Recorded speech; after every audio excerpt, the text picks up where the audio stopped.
Welcome back to the podcast, New Birth Fitness Family. My name is Shiloh Bryant, and this is my wife. Danny. This is podcast episode number 19. So today we're going to be talking about a very serious topic. It's not a touchy topic. It's not a difficult topic. It's a serious topic. It's something that predominantly affects women, although it can affect men as well. And it has a serious impact on the family and on mothers and children. And it's something that a lot of people are going through, and they're not even aware of it. Sometimes it's even a situation that you would have never imagined yourself in. You might have even told somebody else, I would never handle that situation that way. So the topic that we're going to be talking about today is domestic violence. And since October is Domestic Violence Awareness and Prevention Month, we thought that it was a perfect time, to touch base on this. And also because we know, and personally, I know that it's something that affects many women, and it's something that I've personally been through. So like you said, this is something that hit close to home to you. So for starters, I appreciate you even wanting to have this conversation on camera, because this is something you wanted to do. And I'm like, yeah, that's a good topic that a lot of women go through. So for your courage to even want to do it in the first place. So with that being said, when you think about domestic violence, how has that hit home for you? What has been your experience? Okay, so my experience personally with domestic violence, it was a situation that I could have never seen myself in, because I was somebody that growing up, I never saw that in my house. Yeah. We didn't have specific gender roles where it came to, only the man does this, only the woman does this. Yeah. Well, what I saw in my home growing up was we all helped each other out, and I never saw that. So I feel like domestic violence is something that it creeps up on some people and you're not really expecting it. And for some other people, it's something that they've witnessed and they've seen growing up. And now because they've been around it, they become a person that will tolerate it and also eventually be stuck in that situation as well. So for me personally, it was something that I never saw coming, or that I didn't expect. And honestly, now that I look back at it, there's so many things involved in domestic violence. It's not just you, but it's also the other person and how that person was raised as well. So what I was saying was I didn't see it growing up. Yeah. But maybe the other person, they did see it growing up. And now they come with different ideas of this is okay to do, or my person is going to tolerate it as well because my mom tolerated it. So it's something normal that people do. So you're not just dealing with your ideals of it, but what other people come in the And situation. also in those situations, sometimes neither side had been raised around it at all. But now, based on a buildup of not addressing issues, not having communication, not being real with your partner or whoever, now it can build up to this boiling point of now you're here because a lot of things are not addressed. And it could have been smaller things that now are huge because they've not been talked about. Yeah, and I do want to address that domestic violence is not only towards women. Yep. It can happen towards men as well. And I feel like when you're in a situation where it has been happening for so long, where there's disrespect and and domestic violence is not just physical. Yep. Like it can be verbal, it can be emotional, Mental. it can be mental, like all kinds of abuse. But domestic violence is the violence that happens most of the time in the home that nobody else outside of that gets to see. You might tell somebody because you confide in them. But for me personally, it was something that I didn't tell anybody. It wasn't until way later that my parents found out that there was something like that going on at home because I didn't express it. And a lot of times it's that shame and that guilt, or I'm trying to cover this up because I'm in a situation where I really don't want to leave, or I'm not going to leave in this moment. It's not that I don't want to.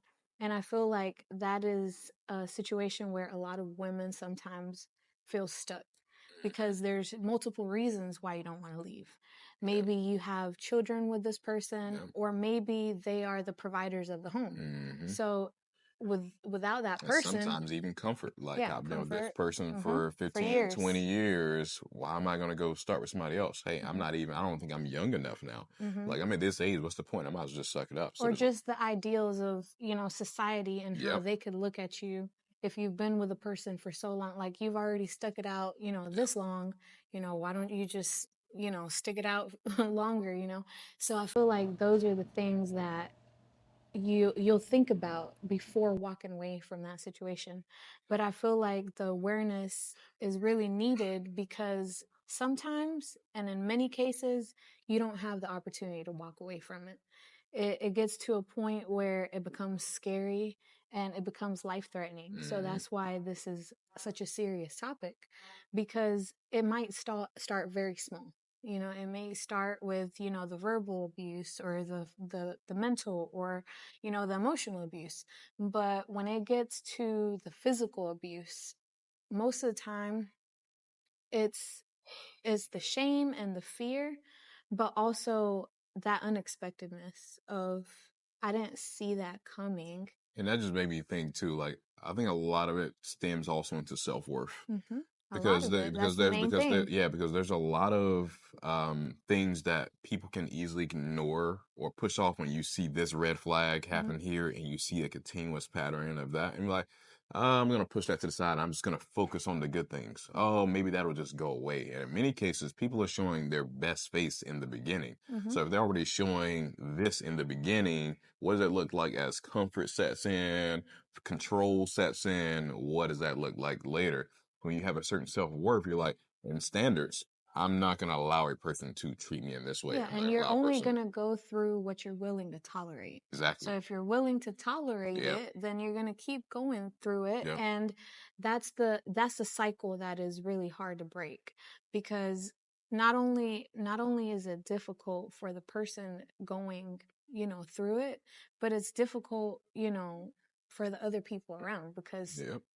for me and in my situation, my kids didn't really see the domestic violence Mm-hmm. or the abuse, and that was intentional. Because a lot of times you want to guard your family from that and you don't want them to see certain things, but a lot of times it's happening right in their face. So it's not only just affecting you, it's affecting everybody in the family. And the part about that is, even when, okay, your kids might not see it or your parents might not see it, they still get a different version of you showing up. Mm-hmm. They're still not getting the best version of you because you're still feeling these things internally here, like it's all over you. So now when you're showing up with them, there's no way you can be your best self. Yeah, and there's certain things that people that are going through this kind of situation, they'll do. Yep. And it's disassociating from the people closest to them. Yep.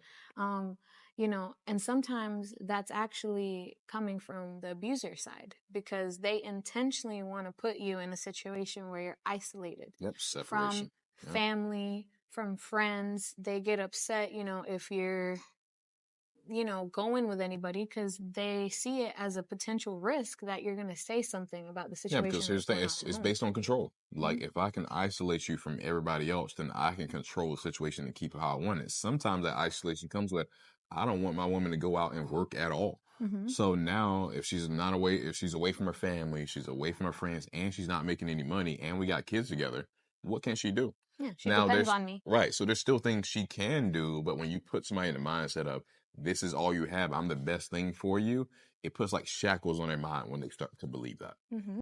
What would you say for you, like thinking back, what difference would it have made if you would have talked to your parents, if you would have talked to closer friends around you versus keeping it all internal to yourself? Well, the situation would have changed a lot sooner.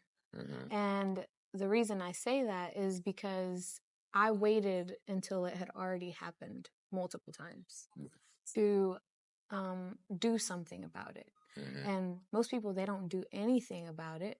And some people, they actually do end up, whether it's you have to call the police or a loved one or somebody. But when they do speak up about it, it's almost like that shame and that feeling of, I just got this person in trouble. Yeah. I just, they did something to me, but I'm thinking, what are their repercussions? It's interesting, but there's a level of protection that you want to offer this person, whether it's, you've been with them a long time or you actually love the person, Mm-hmm. and you're trying to protect them from the lashback of what could happen, if you speak out. Yep. But for me, it was more of that fear of, I know that if I say something, then this could go really bad. Mm-hmm. And in a way, it was a way for me to protect, my dad, which I know he would have gone off and that would not have been good. Right. But I remember, the first time that I did let him know. And isn't it crazy? And you continue on that, but isn't it crazy how like we spin stories in our head? Like your head is, if I tell him, he can go off the handles, and that can be bad. But also, if it got to such a bad point to where you're no longer here, or you got seriously hurt, it's gonna be even worse. Yeah. But we use that as a story to why not to do it versus thinking about the story of why should I do it. And another thing that I'll talk about is sometimes when the domestic violence and just in general, the situation at home is so bad, you feel like you are doing something to make it worse. Yeah. So now it's like, it's not just his fault, or it's not just that person's fault, it's my fault too. Yeah. So when you're speaking up about it, it's almost like I feel bad because there's a lot of contributing factors to it. And I feel like when you're in that situation, it brings out the worst side of you, because not only are you having to deal with it, but you're actually having to protect yourself. Yep. And when you're having to protect yourself from that kind of thing, you don't know what you're capable of. And that's when I knew that the situation had gotten to that point where I had to walk away. Because when it gets to the point where you're saying to yourself, it's either going to be you or it's going to be me. Yeah.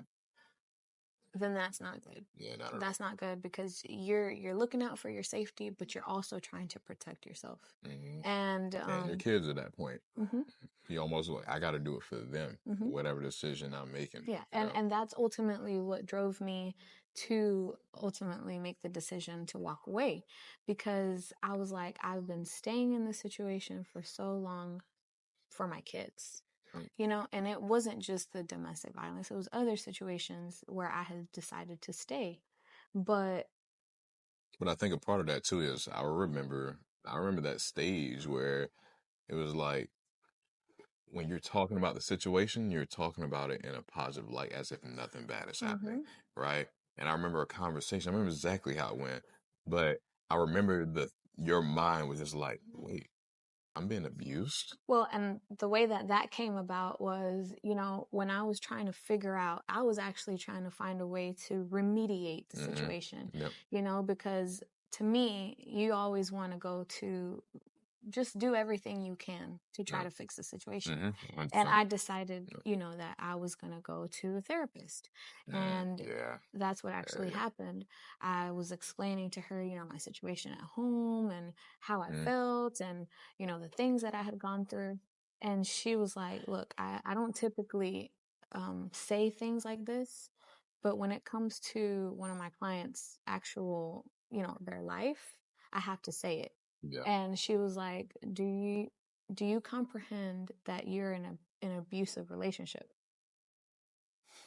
And when she said that, it just, I didn't realize it. And probably in that first moment, you probably like was ready to eject it. Like no, like that's not, exactly. You said anything, and that's when it just hit me. Like it hit me like a ton of bricks. Because I was trying to defend, I was trying to, keep it together. I was trying to be the person that could hold my family together and under any circumstance. But when she said that, I was like, wow, like now it makes sense. It just clicked for me. And a lot of people, and it's not that you want to put yourself with, certain labels, but when she said that, it was more of, this is maybe more serious. Yeah, it's more serious, but I have to accept that this is the reality of my situation. And when I started to look at it more from that lens, I was thinking more, I've been doing this for so long to try to help the situation, but what if I'm making it worse? What are the things that I'm allowing, my family And my kids didn't see it directly, and I'm glad that they didn't, but there's things that they would see indirectly. Yep. You know, because when there's disagreements in the house, you know, there's screaming and there's this back and forth and this tension. They get to feel that and experience that. So I was like, I'm actually putting myself in a dangerous situation where I've been trying to be there for my kids, and what could happen is that I'm no longer there at all. So Yep. I had to make that decision, and it's a hard decision to come to because, like I said, there's so many things involved, whether it's you depend on the person, you've been with them for so long, you love them, you're trying to defend them, or sometimes it's also your family told you that they were like this, or your friends told you, Yeah. you know, hey, be careful with that. So sometimes it's that shame, but also that pride of like, And you also, yeah, you're they were like, right. they were right, but now you're also trying to prove them wrong Mm-hmm. because they said this. Nah, I'm gonna make it work. Like a lot of people get stuck into that trap as well, Mm-hmm. which extends the time out longer versus just saying, okay, maybe they were right. The signs are here. Mm-hmm. Now what do we do about Mm-hmm. it? You know? And I feel like there's a deep part of people that still want to, you still want to justify the situation. Mm-hmm. You still want to, because you went through it, you still want to justify it. Well, it was only because of this, or it was because of that. Um, and there's nothing that justifies some, and that is the part where it's the self-worth. There you go. Because when you feel like there's any justification for that, you're already putting yourself in a situation where it's like you're not you're not valuing yourself as a person, and the self-worth was really a big thing for me.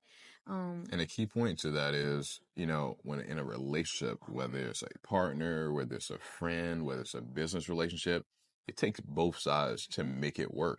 So if one side, for example, in your scenario, you're like, hey, I'm going to get therapy, right? I'm Mm-hmm. trying to make sure I'm doing my part to Mm-hmm. show up the way I should, Mm-hmm. right? And then there comes a part in the therapy where he's supposed to come too, Mm-hmm. right? And y'all have already tried a lot of different things and it's just not working. Mm-hmm. So this is almost like a final straw Mm-hmm. to say, hey, let's show up and doing something together to work to having a better, you know, end Mm-hmm. result. So when you see he's not showing up Mm-hmm. and he doesn't want any parts of it, now how does that make you feel? Because once again, you're showing up and on your side at this Mm-hmm. point, and he's not. And I Mm-hmm. think that's where some people go wrong is you're trying to force something to work when the other side is not showing up at all, and you Exactly. are. But you also have to be honest with yourself too and say, Mm-hmm. is the other person showing in a different situation? Is the other person showing up and I'm not, Mm-hmm. but I'm holding them accountable for it? Exactly. That's where you gotta be honest with yourself. Yeah.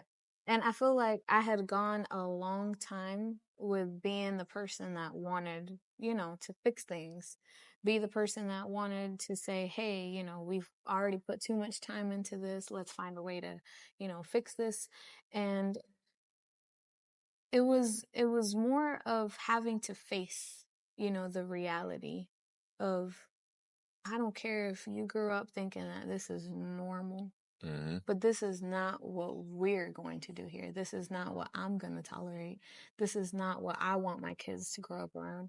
And when I did bring up those certain situations where I was like, hey, we should try this or we should do that, it almost immediately tells you like the person is trying to stay in this situation. Yeah. And they will do anything to not allow you to get the help that you need. Because once again, that's taken away from the control. Mm-hmm. You're looking for help, which is a outside force. When I Mm-hmm. wanted to focus to just be me and take you away from everything Mm-hmm. else. Mm-hmm. When you start seeing people trying to take and distance you away from everything, when opportunities come up and they don't want you to go for them at all. Now, there's, of course, there's boundaries to that, right? You still need to be respectful of your partner. But you can tell the difference between somebody that's actually there to try to help you and make you better for Mm-hmm. somebody that's trying to chain you down and hold you back. Yeah. You know? And what I will say is it's a process to get out of this situation. Yep. I know that for me, when I had made my decision, because I realized that I was in an abusive relationship, and in many different areas, not just one.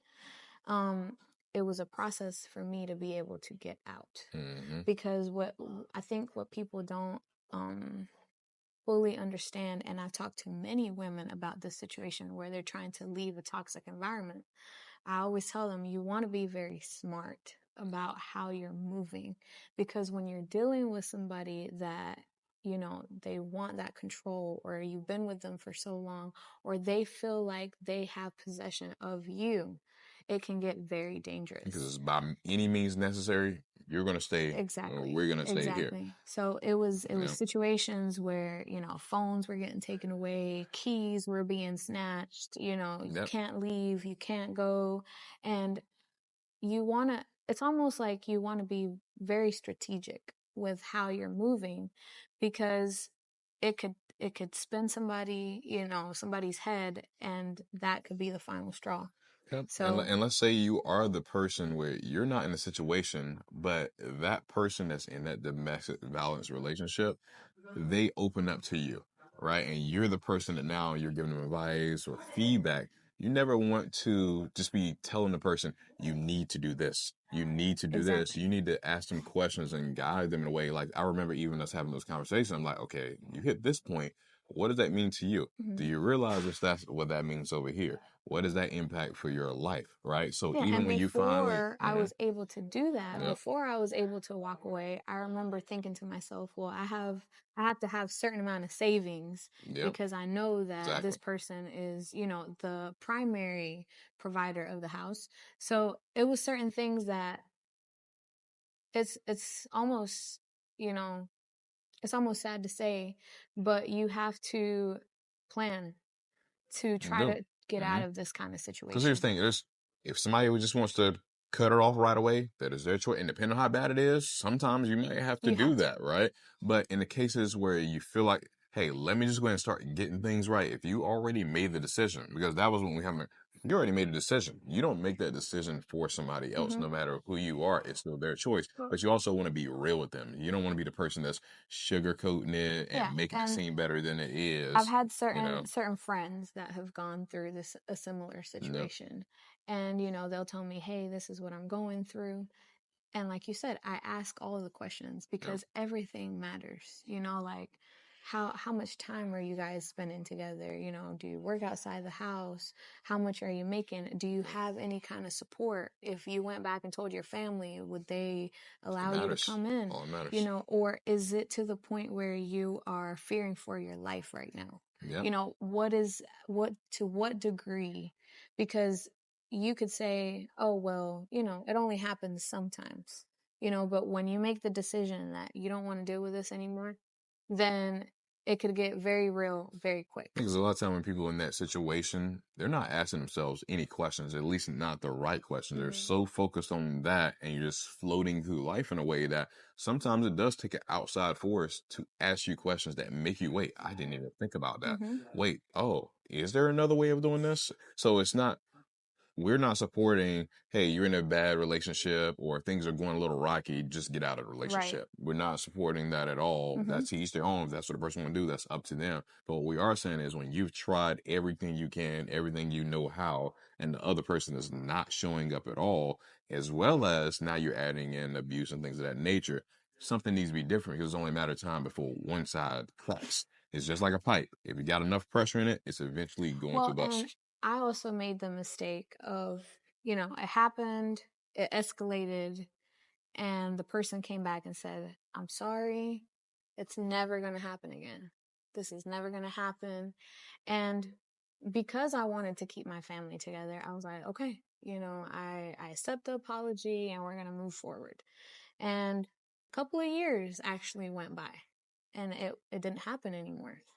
But when those things start to trigger, or you're having the arguments, when this person, like, that's their natural response to respond with violence, Yep. then that's gonna come out. Mhm. And what I was kind of like in denial was, it's happening again, you know. And I feel like this situation, if I could tell women, like, this is one of the things that if they're doing it once, they're more than likely going to do it again. Yeah, it's definitely a higher percentage. It's a It's higher higher. Is it to percentage. say that that's necessarily Yeah. your exact case? You got to take it based on your circumstance And I'm and not your saying that situation. people Yeah, can't change. Yeah, change. But what I will say is that if you're in this situation, most of the time it's going to be recurring unless you. And you got to at least be able to say, okay, it's one thing, it happened, and this person is saying, not going to ever do this again, right? Now, if that second time comes around and you decide to stay, that second time comes around and it happens again, at this point, you can't trust the person's word anymore. Mm-hmm. You said before, why now I'm going to believe again? You saying it's not going to happen anymore. Mm-hmm. So now you got to start making some choices and decisions in your head. Can I deal with if this happens a third time? Can I deal with that? Mm-hmm. And if the answer is no, then you start making changes and getting ready for how I'm going to exit. Mm-hmm. If the thing is, hey, I'm going to give it enough, and that's up to each person. If, hey, I feel like I would still be okay but having the third time, that's your choice. Yeah. That's up to each person. But you do have to have some kind of threshold and some kind of standard too. If this happens, this is my break. I can't do this anymore. I gotta Yeah, make a and different I decision. remember when I decided to get out of the situation, and later on, I had friends telling me, what they were going through, and me giving them advice, and I would see them still in the same situation, Mm-hmm. and in a way, it's like you can understand why they're still in it, Yeah. but it's also very frustrating Yeah. because it's like you don't understand how serious this Yeah. could be. And it's not your place to force somebody out of it. Exactly. So it's always that, and when I speak to them, I'm never like, hey, you should leave this person. Yep. No. It's like ultimately you have to make a decision for what you feel is best for you. But look at all the things. And sometimes it's really making somebody see their worth. Yep. You are smart, you're beautiful, you're hardworking, you're a great mom, and there's so many things that they don't see about themselves that are keeping them in this situation, even thinking, I could never get somebody else. And that's a big part of that too, because a lot of time we mention finances, we mention how long, the things somebody says to you, but another factor to that is the person on the controlling side. What do they want to do? They want to make you feel like And you're believe not good that. enough. They want to make you feel that way because then you're like, yeah, there's no reason to leave because he's accepting me for how I am. Hey, I might as well just stick to what I got because nobody else is going to want this because they already putting in you and planting those seeds of you're not good enough. Exactly. And that's what I try to do when, people come with different situations. But there's different levels of domestic violence and abuse. So what I would say is really assess your situation and say, is this something that is life threatening to me? And if it is, there is, helplines. What I would say is make sure that you have a support system that you could trust, if something were going bad. And when you know that you have a person that tends to be, violent or abusive towards you, there's no reason to poke to the point where it could go to that level. Yeah. Because what I've said Yeah. to people is, that this person has this tendency, and in a way, it's almost like that there's certain reactions that can come with certain behaviors or things that you say that could trigger the person. So it's almost like I remember telling somebody like, be on your P's and Q's, be smart about it. Be smart about the situation because you want to get yourself to the point where you can get yourself out safely. Yeah. And sometimes with people that are, repeatedly offenders and they go into one relationship and they do it to one person and then to another, there's certain things that you're going to have to try to put into place. But what I will say is that sometimes the system, the justice system fails people, where you're supposed to have a restraining order from somebody, or just their obsessive nature to want to have control is something that you have to watch out for. And that feeling, I remember having that feeling of, just going anywhere and feeling like I had to look over my shoulder. Because I didn't know, what could happen, if they see me here and I'm starting a new life, and that could trigger so many emotions. and I'm scared of that reaction that this person could have. And that's very real. So when you are in that situation, you have to try to put yourself um, in places or in areas that are not dangerous for you. So why would you necessarily go and meet up with somebody on your own? Yep. You know, and they will try to trap you and bait you into certain situations that put you in a really bad situation. So Yep. you have to be smarter than the other person and not let the compulsion of, you know, behavior um, make you all erratic and all over the place, because honestly it's your safety at hand.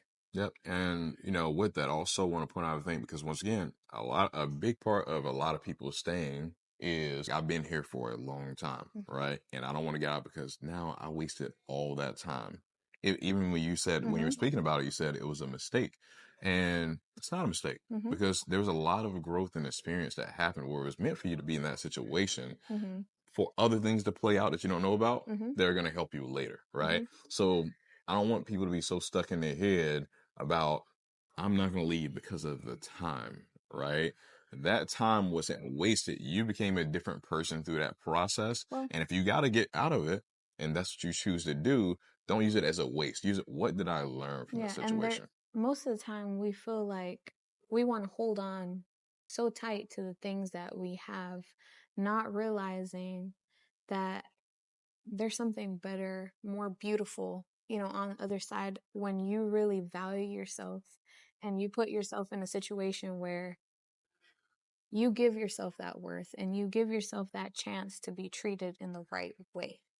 Because a lot of people, they may think, you know, this is all I deserve. Yep. And it's not all you deserve. You deserve better than that.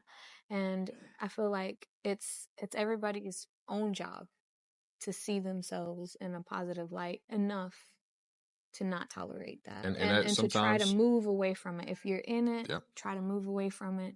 And if you can, I mean, try to get help and yep. try everything that you can to say, is there any way to remediate this? But if there's not, then you have to put yourself In first. many cases, and because don't beat yourself up about it either, right? It takes time. When you've been in that situation for a long time and you now have a different mindset and a different way of going about things, it takes time to start building different ways of looking at things, right? So a lot of time, the fastest way to get to a better situation and a better environment is asking for help, because they're going to see the situation differently than you are when you're right in the situation. So getting advice from people, not people that support and always say things just to make you feel good, like getting help from people that you're like, I know you're going to keep it real with me, or even professionals to get additional assistance depending on, Yeah, you. and I remember when I was going through that really rough patch, and um, I wanted to get,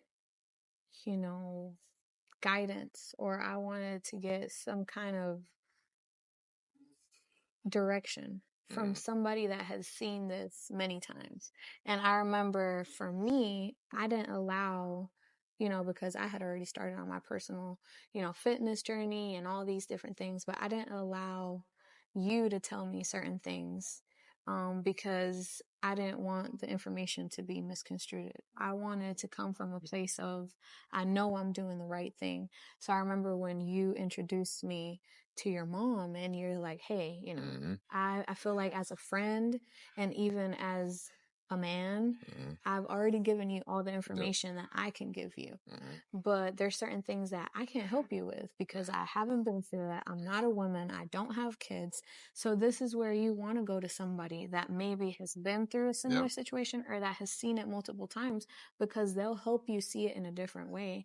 And for me, it was, you know, talking to your mom was just confirmation that I was going to feel guilt and I was going to feel sad and I was going to feel like a certain part of me was just falling apart because this is what I had been used to. Yep. And her reassuring me that although it's difficult and you would never want a relationship to fall apart and you've been fighting for it and all these different things, but when it comes to somebody being abusive, there's no justification for that. Yep. You know, like if she was telling me, if I had a daughter, I would want her to come back.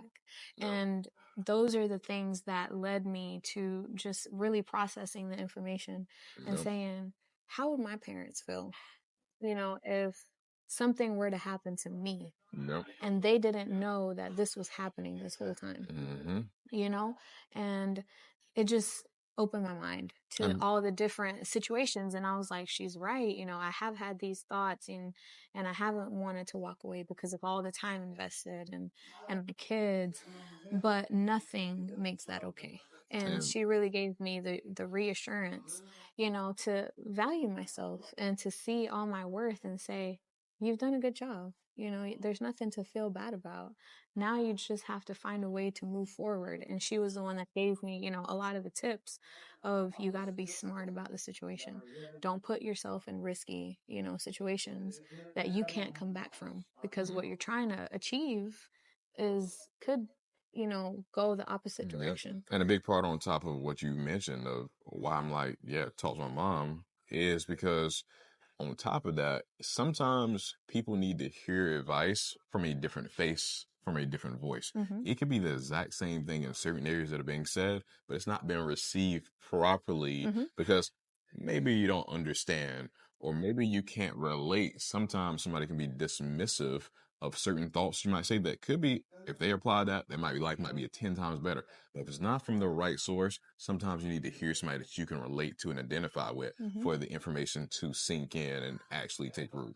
So that's why I would say definitely, try to look for that support system. If there's nobody that you can really count on, or you don't have family or friends that you could come to, there's plenty of places that they've dealt with this kind of situation and they'll walk you through it because they understand the whole process that you have to go through to let this go, and to leave a relationship like and this. The powerful thing about it now is they ain't got New Birth Fitness. Yeah. You got us. So, sometimes people are like, well, I don't have anybody. I don't have any money. I don't have, sometimes it's New Birth Fitness family. Reach out to us, DM us, message us, and you'd be surprised how much of a difference it makes by having positive people around you when you're in the toughest of times. Yeah, and just sharing the stories, the knowledge, the things that you've been through could really help somebody else. Yeah. Because I remember, going, I can almost remember the pain and the anguish of going through the situation and deciding to get out of it. But hearing somebody else and being able to help them and say, hey, you have to make a choice for yourself, and it's going to be a process, and helping them get through that process as well, that makes it worth it, because you're able to get yourself out, but you're able to help other people as well. And you're getting advice from somebody that was in the same situation, and in some cases worse. But so for my mom, for example, you got advice from a person that was in the same situation and also now is in a better situation, right, because of making a decision to move and on. you never know who's around you that could really help you out with that, because I would have never thought that, all that healing and all that courage and all that strength was going to come from your mom. That was going to come from somebody that I never even, met, that I didn't even know existed. So you never know, who's around and who is going to ultimately help you out of the situation.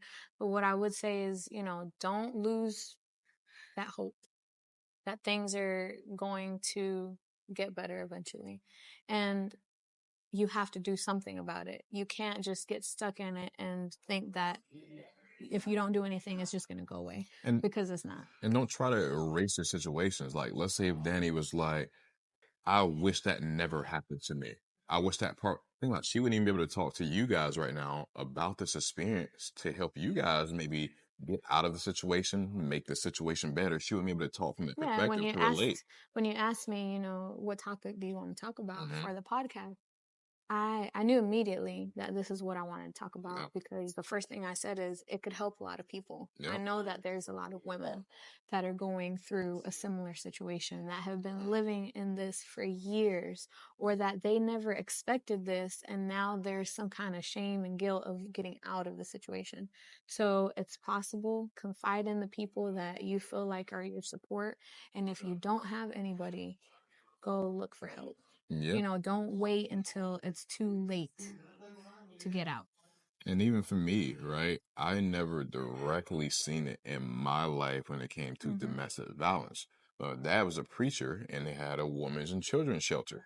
So I got to see what effect domestic violence could have on the women, what effect domestic violence, not even just domestic violence, alcohol or abuse in different situations, how they were now living, how they were now perceiving situations. Like their whole life just flipped upside down because of those experiences and how they're looking at the story. So I got to indirectly see the effects of what happens to women and children when these situations, like when these things come up. Yeah, and ultimately, after all these situations, and after you're able to get out of it, you would hope, even for me, like you would hope and you would pray that, that other person is able to leave that kind of lifestyle and that they don't carry it and they don't hurt somebody else, with that kind of behavior.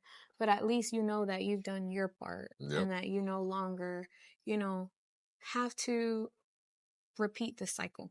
Because when you allow it to be in your home and you allow it to be in your kids' presence, that's typically what happens. The cycle will repeat. So what would you say as, some final thoughts of, maybe how they can get out of the situation if they're in it, how they can guide somebody else that maybe is in the situation, if they see a friend or something, like what's some things you would say as some final thoughts to help people with the situation? Yeah, I mean, what I would say is definitely assess how serious your situation is. Domestic violence is something that should never be, not only just tolerated, but it's something that you shouldn't stay in for a long time because it does get worse. So what I would say is assess your situation. What tools do you have? What kind of support system do you have? Is it something that you can actually get out of right now, or is it something that you have to plan for? And make sure that you have somebody that knows about your situation. Because imagine, if this was something that was happening, nobody ever knew about it. And now, there's nobody that you could really call for help if it got to that point. You know what? This just popped in my mind right now as you were speaking. Something I think a lot of people in this situation can do is if you're in your head like I can't leave, right? Write down on a piece of paper all the reasons you're saying you can't leave. I can't leave because of how long we spent. I can't leave because of finances. I can't leave because of this. And now be honest with yourself and say, why am I saying I can't leave because of this? Now start saying, what could I do to leave? If I wanted to leave, what could I do that would make a difference on this thing I listed here? What could I do to get away from this? What could I, and start asking those questions based on all these things. And right now you're saying, I can't do this. I can't do this. I can't do it because of this. Start asking yourself, what can I do to change this one here I listed? What can I do to change this one different here? Or how should I look at this one here I just listed? And sometimes it's not really what can I do all the time, but how can I switch how I'm seeing this? I can't leave because of my kids. Well, I've been thinking about it this way for so long, but why should I leave because of my kids? How should I look at this situation? Also, who could help? Who could help me with the situation? Who could help me get out of the situation? Who could help me deal with the situation? So start asking those kind of questions, but you got to start with being honest with yourself and listen out all those reasons of why I can't and get out. don't be scared, to definitely use the tools that you have.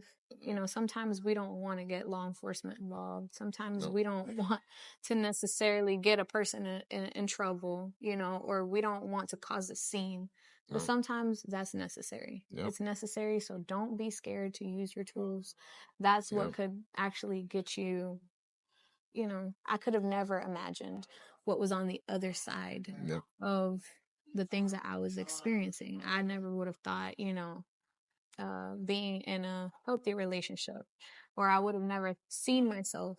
That's what I wanted, but I could have never seen everything that was coming on the other side of making a decision. And on that same token, when you're in another relationship or you're dealing with other people, you're going to have things that pop up from your experiences before. But now you got to ask yourself, okay, why did I feel this way based on this? Where is that really coming from? And you got to say, okay, that might have been something that I did before to survive. But like we said, from surviving to thriving, Mm-hmm. that might be something that I was using to survive before. But now what do I need to move into to start thriving and Yep. looking at some of these situations And in if a different there's way? any triggers or things that, Mm-hmm. definitely throw you off, make sure that you let your partner know. Like, Yep. hey, these are things that, they trigger Yep. me because I've been through this, or just being very open and Open and honest. honest. I Yep. feel like that's the only way that we have been able to get this far Yep. is, and you being that support system for me, because I can't imagine, getting out of that situation without your help, without you helping me see my worth and see my value and introducing me to your mom. Like, Mm-hmm. you know, I'm very thankful for Yep. And you always got the person that's giving me advice. What is their intention? that. Mm-hmm. Is it for own self benefit, or they really try? And that is a fine line with a lot of people. But you have to be honest with yourself, and you really want to think about it. Every situation in life, before it gets better, it's got to be worse Yeah, and first. for women, and this is one of Mm-hmm. the last things that I'll say. Yep. You don't want to necessarily, because when you're in that situation and you just want to get out of it and you want to feel better, don't think that running to something That's else huge. is going Yep. to make it better. Mm-hmm. That doesn't make it Not better. at all. It's in I know that people could misconstrue things and Yep. think about them however they want to think about Yep. them. But for us, it was like he gave me the tools Mm-hmm. to be able to do it myself Yep. and to make a decision. And everything that came out of that, and where we are now Mm-hmm. is just the journey and the process of me healing and seeing my Yep. worth. But you never want to say, well, this person is making me feel better over Yep. there. So Nope. what I'm going to do is I'm just going to, Because all you're doing get is rid of throwing what I have you're now. throwing dirt on top of issues that are still going to be there anyway. Yeah. It's better to actually address them, actually have those deep conversations with yourself for you to make a decision. Mm-hmm. Nobody else should be making the decision for you, because now you're going to point to them when issues come up. You're going to have certain regrets, but when you build up the courage and the power to do it yourself, that's where now you can take that same thing you learned there and apply it to other situations. So that's what I loved about it is when you finally made the decision and said, hey, that's what you want to do. I'm like, hey, if that's what you want to do, make sure when you do that, if that's what you don't, stick to it, right? Don't be back in the situation Yep. and now you have more regret for not sticking to it. Yeah. So And it now, sometimes makes the situation worse yes. because you left and you came back.